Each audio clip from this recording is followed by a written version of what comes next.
So, hello mga kalabs, maganda ang gising na.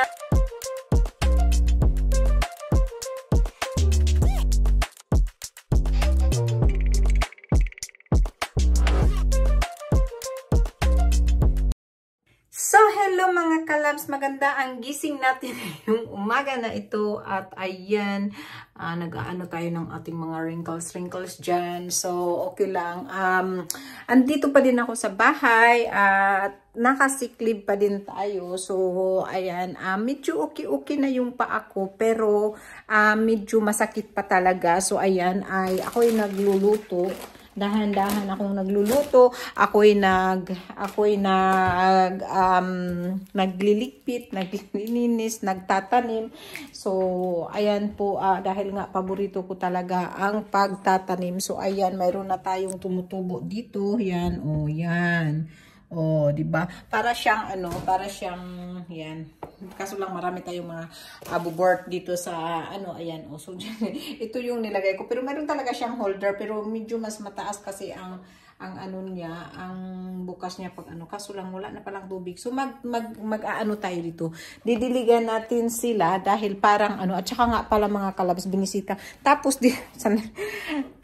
nga pala kahapon pumunta yung kaibigan ko. Ayan, tingnan niyo yung ko, mga tanim dito. Yan yung avocado ko. Napatayo ko yung avocado ko, nabuhay bigla siya.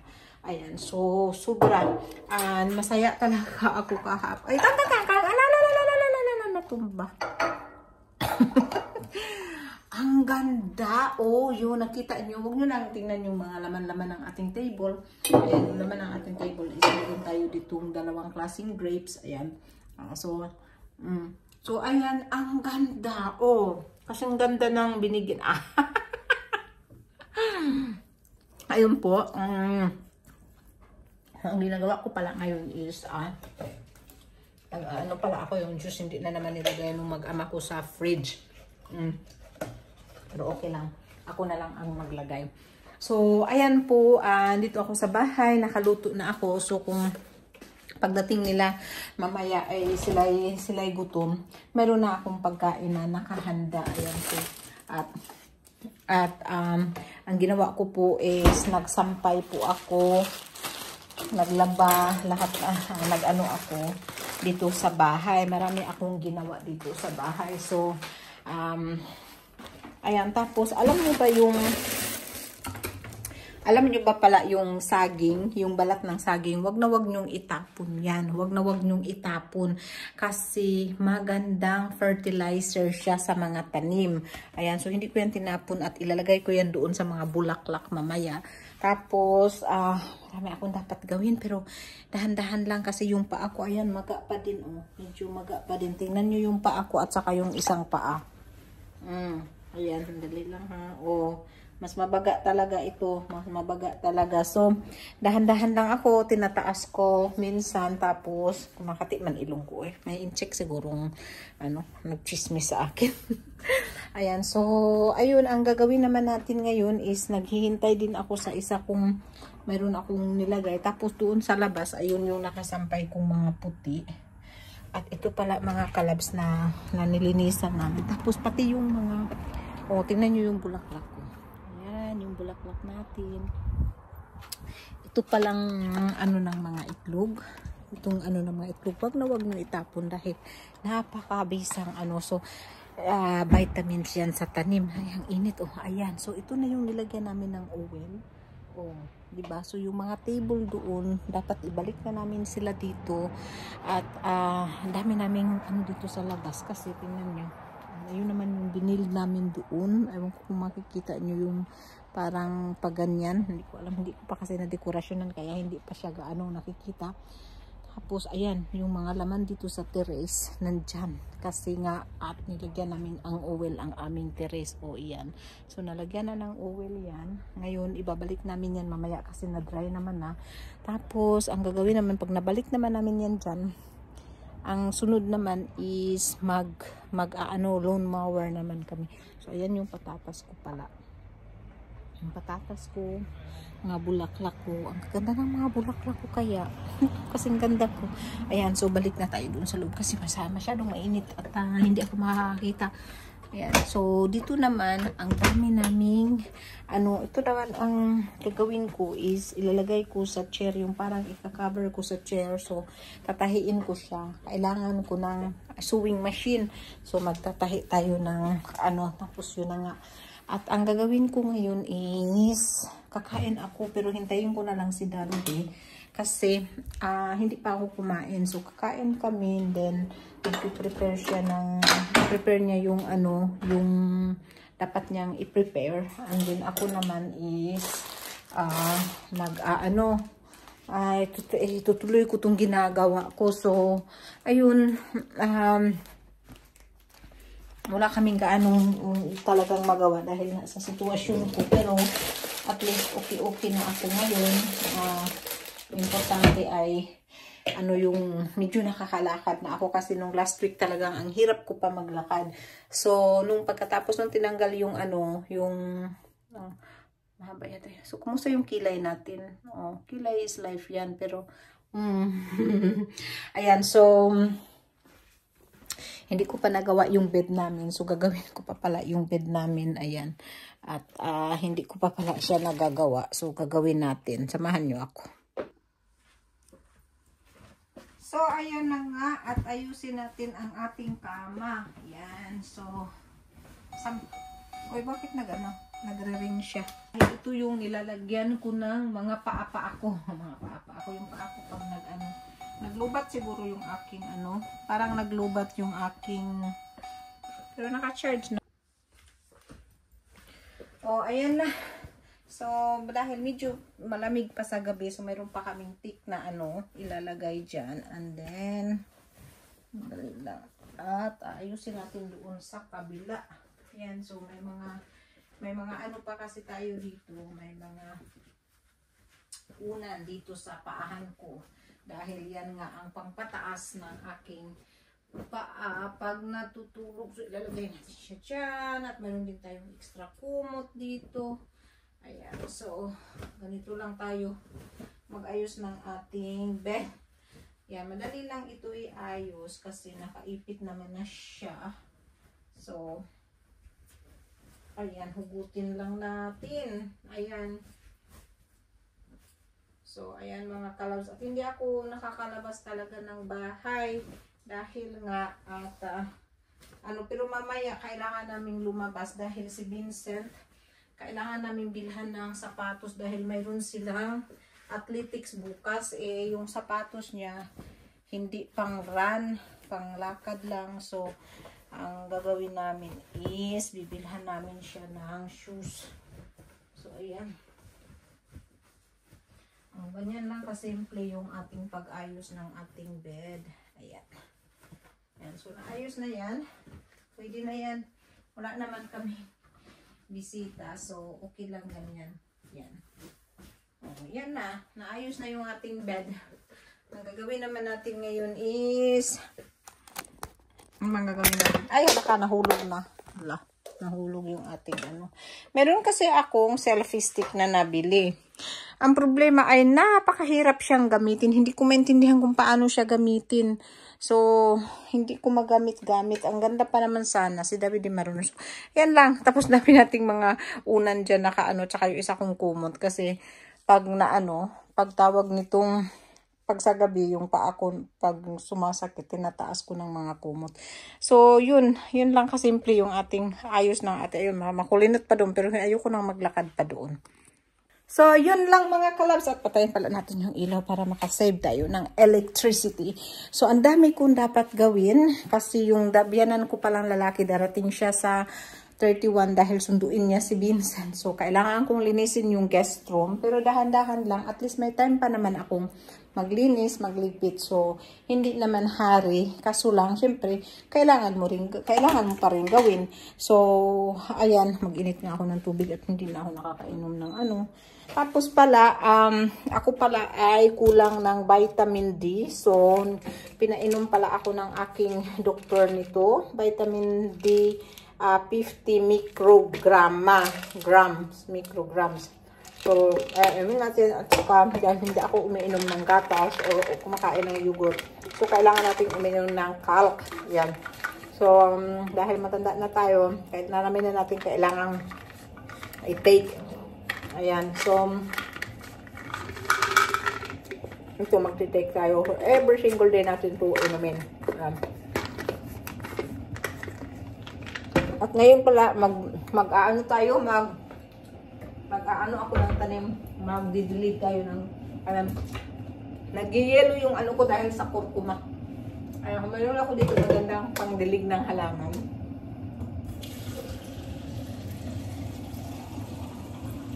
I mean, maganda, paano ba sabihin maganda? Nalagyan ko kaya ng vitamin C, yung pandilig ng halaman. Na natin, ayan. Ito pala yung allergy medicine ko. So, may bago akong binili dahil naubos na yung una kong allergy medicine. Dito yata kasi medyo maliwanag pag dito. Ay! Naku, nabungkag na naman. Eh, dito ko nga ilagay kasi mag-aano tayo ng halaman. Ayan.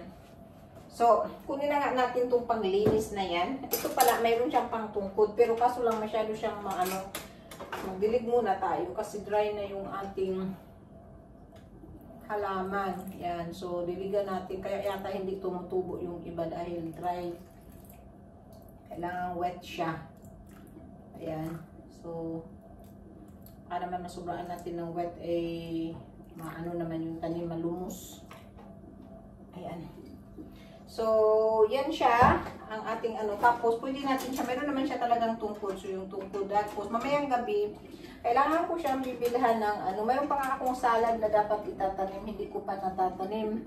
Ito yung salad ko, na dapat gusto ko itanim, tapos ito naman, natanim ko na itong bulaklak, then pati yung cucumber, natanim ko na din yan, tapos, ay halika! Yung ng kamatis, yung liso ng kamatis, yung salad na lang ang hindi ko pa na itanim. Kailangan ko siyang itanim. Wala, nahulog yung ng kamatis. Ayan. So, yung kamatis naman ay anuhin natin. Ikikip natin kasi next year pwede pa to siya itatanim. Ayan. So, yan. So, ayan na. Nag-aano na tayo. At ikikip na natin siya. So, mayroon tayong, naglagay pala ako ng bagyo beans, basilica, coriander, tapos mayroon tayong watermelon na tinanim. And then, so ayan, marami tayong tinanim. And then, mayroon tayong kamatis, pero hindi ko kailangan to. Ewan ko kung bakit ito ang nadampot ko. Ang dapat ko lang talaga bilhin, iba yung dapat kong bilhin, pero ito ang nakuha natin. And then, may bulaklak. So, ayan, at ikikip natin for next year. So, hindi na tayo kailangan bumili next year ng itatanim. O, diba? Kailangan mag-wise tayo kasi okay pa naman ito next year. Mabubuhay pa siya. Kaso lang, hindi na siya. Hindi ko na ma-close. Ayan, na-close ko pa. O, ayan. So, yan yung pang next year. Ito namang salad ay madali lang ito patubuin kaso lang, hindi ko pa na So, inuntay nyo lang. Ayan. So, inuntay ng tea. At, dito sa baba. Tapos, dahil naminis ko yung anghang ng tea, so, lagyan natin ng ginger drink natin.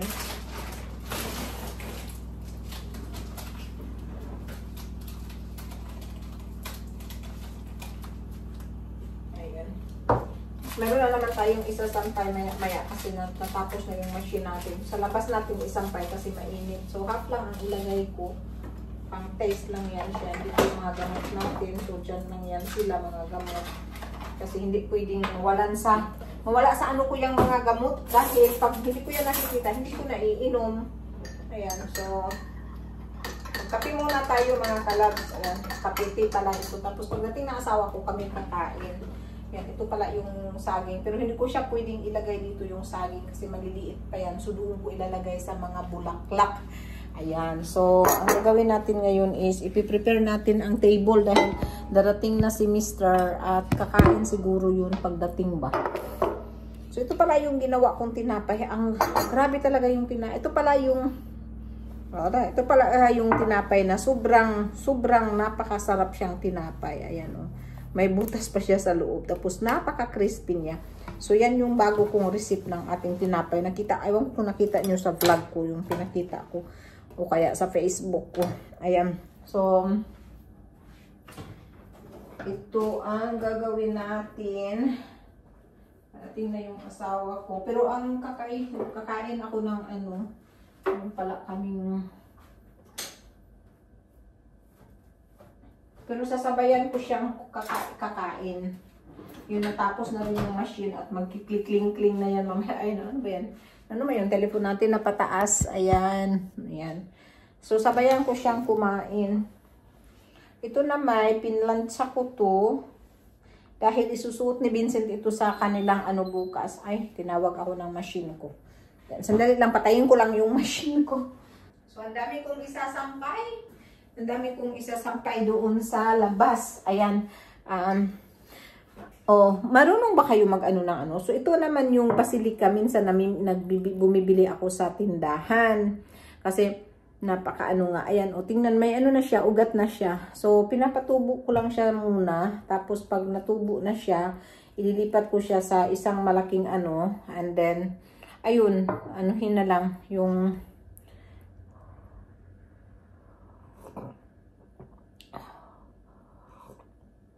ilipat na lang natin siya sa lagayan. So, tutubo siya. Ngayon, pag umalis kami papunta ng ibang bansa, si Yanita, yung anak ko dito, ang mag-alaga ng aking mga tanim. Ayan, siya ang mag-aalaga. So, yun mga kalabs, hintayin ko na lang si David na darating. Tapos, continue natin kung anong magawa namin dun sa labas. Dahil aalis din kasi kami. Yun, tingnan natin. Andito na nga at lumating na ang aking Prince of... Say hello! Hello! Ciao muna. Allora.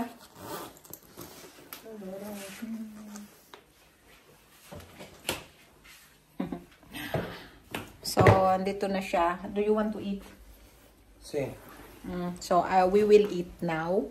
We will eat. So, magkakain kami.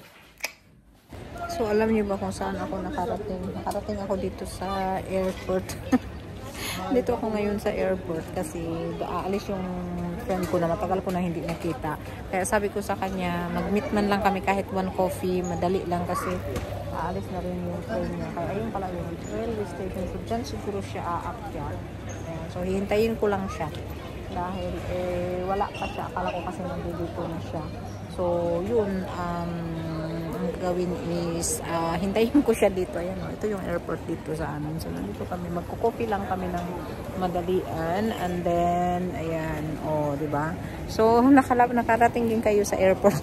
Ako din nabigla ako kasi hindi ko sure na magkikita ba kami o hindi. But, tapos nag-message siya na nandito siya about 4. So, dumating ako. Yan, hinihintay ko na lang siya pag akit niya dito.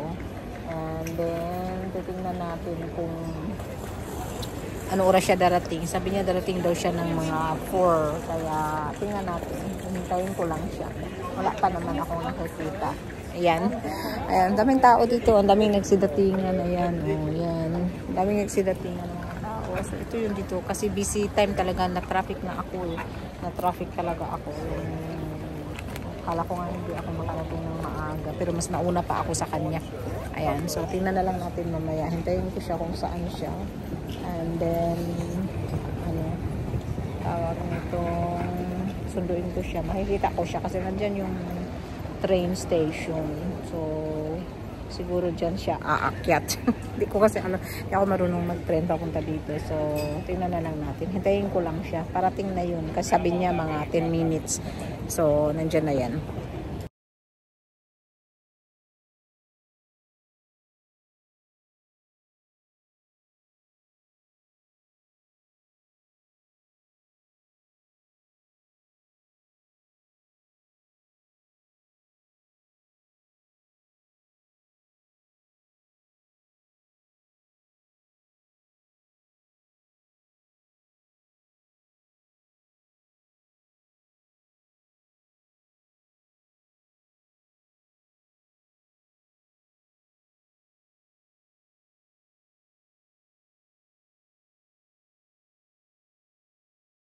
next day.